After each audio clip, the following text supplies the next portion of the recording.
अस्सलाम वालेकुम। इस वक्त जनाब शकरदरा ईदगाह के करीब मौजूद ये रोड आप देख सकते होंगे।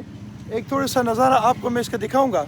इसकी हालत बहुत ख़राब है और उसकी मेन वजह ये है कि अटक लावारिस है, शकरदरा लावारिस है।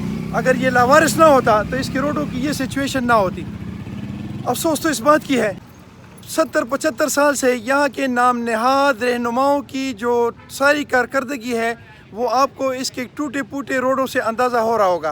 अल्लाह करे कि इस धरती में ऐसे लोग आएँ कि वो यहाँ पर अपनी अच्छी कारकर्दगी से अपना नाम रोशन करें। मेरा नाम राशिद इकबाल है, हम शकरदरा के रहने वाले हैं, रक्शा चलाते हैं और ये रोड की मरम्मत हमने अपने जो है ना खुद ही किया है, तावन करके। रक्शे वालों ने कुछ थोड़ा बहुत तावन आवाम ने किया है, तो हमने ये जो रोड ज़्यादा ख़राब था, जम खड्डे थे, इसलिए हमने ये अपनी मदद आपके तहत रक्शे वाले ड्राइवर खुद काम भी करते रहे हैं और अपने पैसे लगा के उन्होंने ये जो है ना रोड की मरम्मत की है।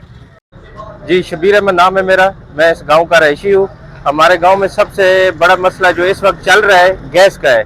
गैस नाम की चीज़ नहीं मिलती और बिल बेताशा आ जाते हैं। दूसरा, हमारा ये रोड टूटा फूटा था, जगह जगह गड्ढे बने हुए थे। ये रक्षा वाले भाइयों की मेहरबानी है, इन्होंने अपनी मदद आपके तहत फंड इकट्ठा किया है और इन्होंने खुद मेहनत मजदूरी करके इन गड्ढों को मरम्मत किया है। हमारा बाब इख्तियार से मुतालबा है कि हमारे रोडों को बेहतर किया जाए, हमारा गैस का मसला हल किया जाए और ऊपर जो बड़ा मेन नाला आ रहा है वो हर जगह से ओपन है। उसको पीछे डीसीओ साहब आए थे कि हम इसको कवर करेंगे, लेकिन वो भी वादे ख्याली गए, गुजर गए। कोई किसी ने काम नहीं किया हमारे गांव के लिए। हमारा पुरजोर मुतालबा है कि कम से कम हमारा ये जो सीवरेज वाला मसला है इसको हल किया जाए। जनाब शकरदरा का जामिया मोहम्मदिया तालीमुल कुरान, अच्छा यहाँ पर इसके गेट के बिल्कुल सामने यहाँ पर ये सिचुएशन है।